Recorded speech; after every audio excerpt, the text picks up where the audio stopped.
What's going on YouTube? It's your boy Naran, and we're here to talk more Celtics basketball as the Boston Celtics defeat the Houston Rockets 108-90.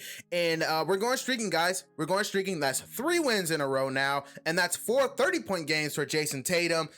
He's having a good stretch, guys. He's starting to feel it. He's starting to put it together. I mean, this game, you know, the one thing that kind of stood out, really, that it was kind of a negative for him was the 3-point shots, because he was 1 of 9. But man, these jumpers are falling. He's starting to get comfortable in his offense. He's starting to play a little bit better with the players that we have. He's starting to feel it in this system. He's starting to figure it out. And we're a different team when he's playing like this. We're a different team when he's playing at an elite level that we know he is. We know he's this 27, 28 point per game player. You know, he's starting to feel it. And this stretch that he's having, I think it's like 4 straight games of 30 points. That's the longest stretch by a player in the NBA. He has the most 30-point games as of right now by an NBA player. And that's including Steph Curry, who's having an MVP season. That's including Kevin Durant, who's playing great. Like, he's had the most 30-point games by a player in the NBA season right now. He's having a fantastic stretch right now of basketball.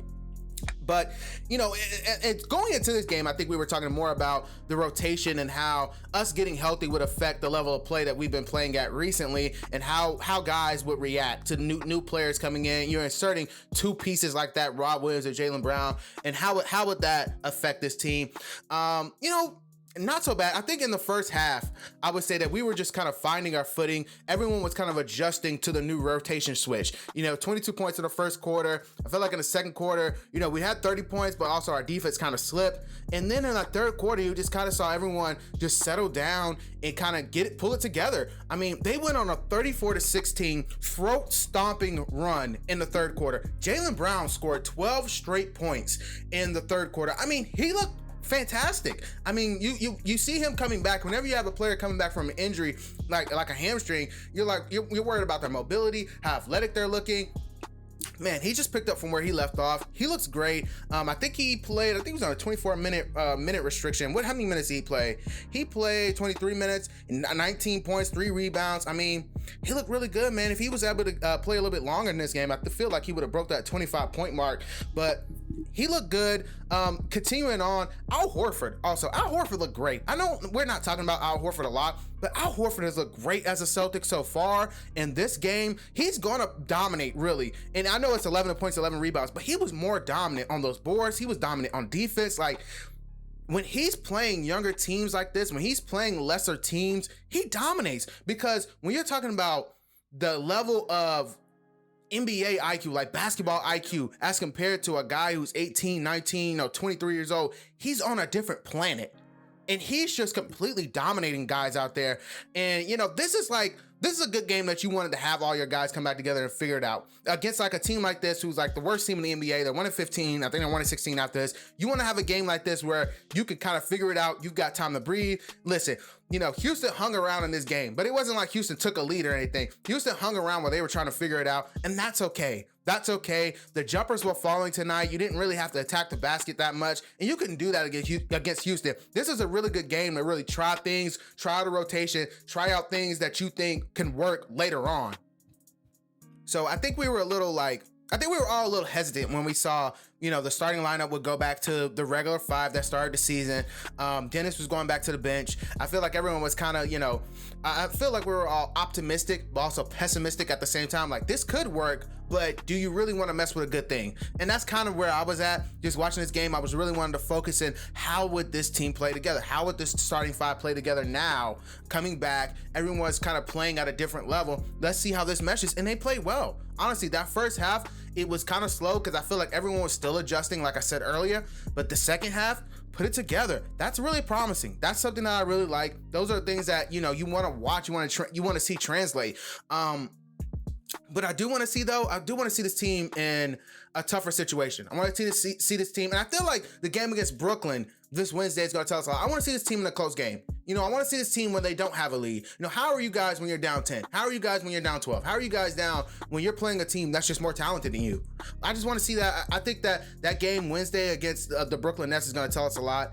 Going back to this game, Dennis Schroeder had another great game. Dennis Schroeder is the best signing since Gordon Hayward. And I said that last video, and I'm still saying it again. I mean, just think about how much of a good break this was for Boston, because you know they were trying to bring Evan Fournier back. Evan Fournier stinking it up in New York. He's averaging like 12 points per game. And then you go to Kemba, who they let go. He's stinking it up too in New York. He's averaging 12 points per game. Like those two are stinking it up, and Dennis is better than both of those guys.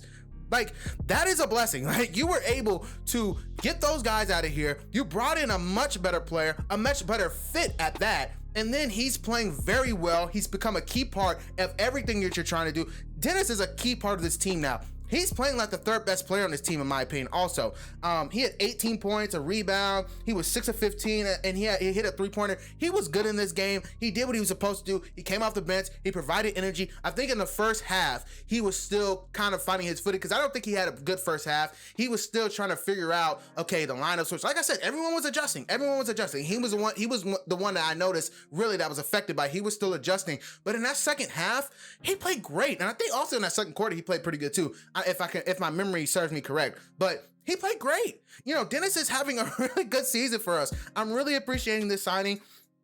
This was a home run signing for the Celtics. This was a home run signing, and I don't think many people are giving it much attention, but man, Dennis, I really love his game. Continuing, let's talk about Romeo Langford. I can't wait for Josh Richardson to get back. Romeo Langford, okay. You know, I think he had a decent game. He had 10 points, 5 rebounds. Like, I can't really be mad at the results, but what I saw out there was very concerning. Just not a good dribbling with the ball. Just stop dribbling. It's either got to be a pass or a shot, Romeo. Or if you're under the rim, okay. But like, he's just not that good dribbling the ball. I can see when he's driving towards the rim, it's just like there's no plan of attack. There's no finesse. It's just, I'm going towards the rim. Whatever happens, happens. That's kind of how I feel with Romeo. And then Enes Kanter, decent. Not that bad. But then, you know, we get some more of these guys in here late. Like, we got Pritchard. We got to see a little bit of Neesmith who came and hit a couple threes. Like, we saw some of the kids late in this. But, you know, overall, this is a pretty good game. I forgot to talk about Rob Williams. Rob Williams, 2 points, 15 rebounds. He had great defense. Rob came back and played like, you know, he never left. Rob looked great. Marcus Smart looked okay to me. But other than that, yeah, I feel like I've touched on every point. There's not, again, when you're playing when you're dominating the worst team in basketball, there's only so much you could take away from it. It's just, I knew we were going to win this game. Like, of course we were going to win this game, but you come in here, you're looking for certain things, like how do we react to the lineup change? Like, how is our passing going to look? Because we've been a good passing team. You know, we had 19 assists this game, not that bad. We had 15 turnovers. Those have got to cut down. Against a bad team like Houston, those are certain things you can get away with that you wouldn't be able to get away with the Nets. There's not that, you know, those are things you're not going to get away with these teams that are playing well. But I can't wait to see this Nets game. I can't wait to see how we play. This is a real like measuring stick game against the Nets. Like, how far have we come? How good have we gotten, and how far do we have to go? We'll see. As always, guys, I have nothing left for the video. Like, comment, and subscribe. Peace.